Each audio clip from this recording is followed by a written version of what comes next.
Okay, so if you're at all familiar with the Church of Jesus Christ of Latter-day Saints, you probably already know that members of the church don't smoke or do other recreational drugs, and they don't drink alcohol, coffee, or tea. We always save those two for the end. I feel like people are always like, oh yeah, good, smoking is bad, illegal drugs, yeah, alcohol, meh, okay, that makes sense. Coffee and tea! Don't freak out though, we're gonna talk through this. It's all part of a revelation we call the word of wisdom.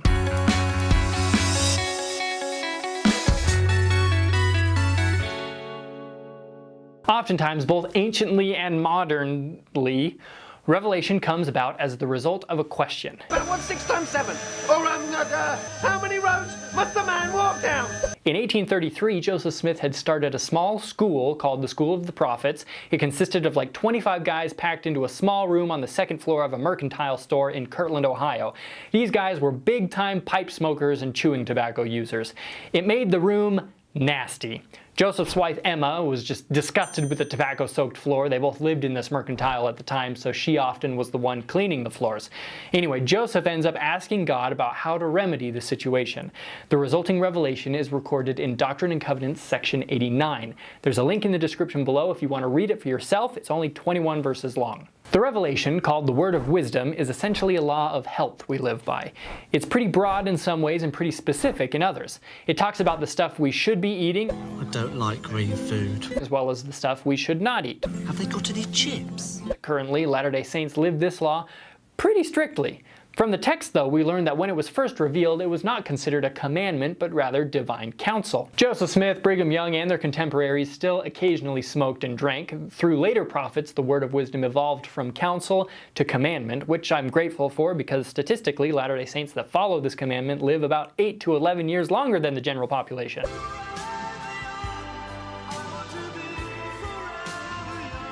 But really, why are coffee and tea on that list? What's wrong with them? How did they make the list, but the bacon double cheeseburger with mayo didn't? Okay, first of all, just because it's not listed in the Word of Wisdom doesn't mean you should eat it.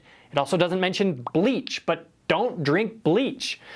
But why coffee and tea? Well, there's a lot of speculation about that. We Latter-day Saints, first, are very cautious of addictive substances, so some people assert that we must not be able to drink coffee and tea because the caffeine in them is a stimulant and can be addictive. Is there any more coffee?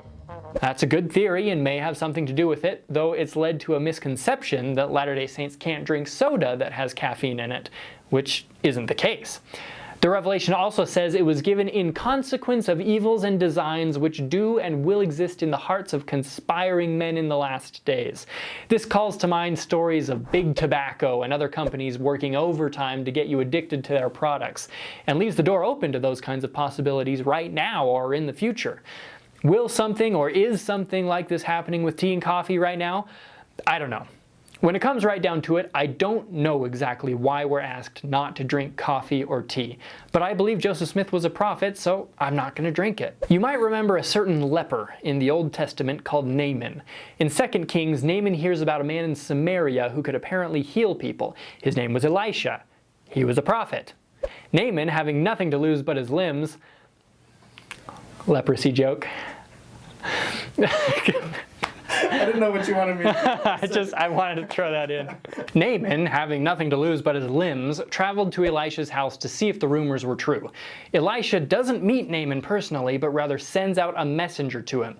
The messenger said to Naaman, "Go and wash in Jordan 7 times, and thy flesh shall come again to thee, and thou shalt be clean." Naaman's response was similar to how many people respond to the tea and coffee thing. He thought it was ridiculous. The Jordan River had no healing powers. In fact, it was a pretty nasty river. But eventually, Naaman tried it out. Lo and behold, he was healed. When it comes to tea and coffee, many people outside our faith pass our belief off as blind, mindless obedience. Hopefully, we'd disagree. We'd call it faith obedience. We have faith that it's instruction that God currently would like us to live by, even if we don't understand why.